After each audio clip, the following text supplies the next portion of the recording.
Pitcairngrove is the home of David McMillan, a businessman who'd hired a security firm to be stationed outside his house. On the 22nd of May this year, 3 men wearing balaclavas came here and attacked McMillan with bladed weapons. He suffered serious injuries, including a fractured skull and cuts to his body and hands. Today, one of the attackers, Aaron Reid, pled guilty to assault to severe injury, permanent disfigurement and to danger of life. Both offences are aggravated by a connection with serious organised crime.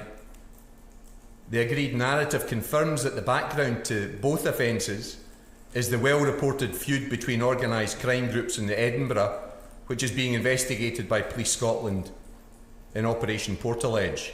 We've become used to quite regularly seeing judges sentencing people on camera on news programmes, but today, as part of a drive towards more open justice, we've been allowed to film further parts of the proceedings so we can show you some of what the prosecution and defence advocates told the court.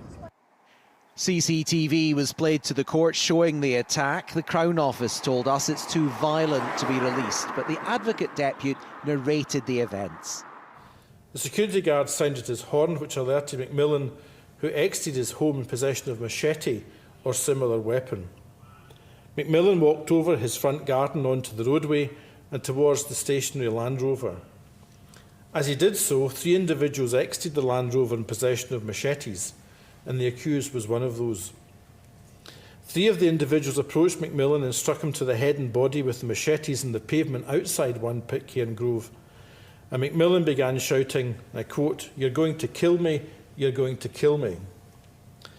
McMillan was initially able to remain on his feet.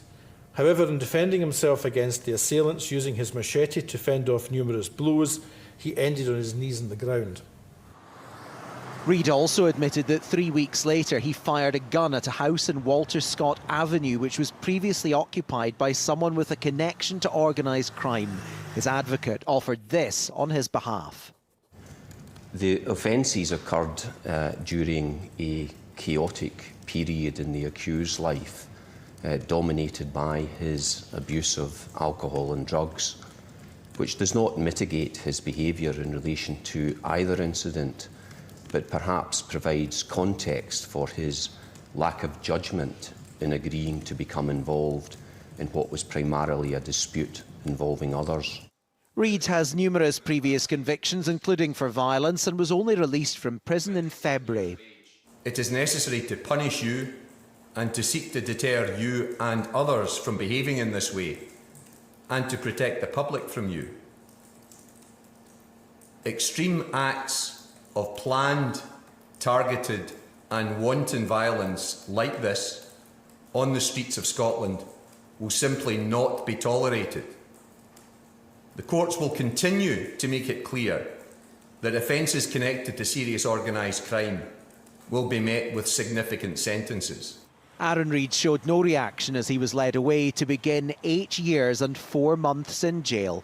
Gordon Cree, STV News at the High Court in Edinburgh.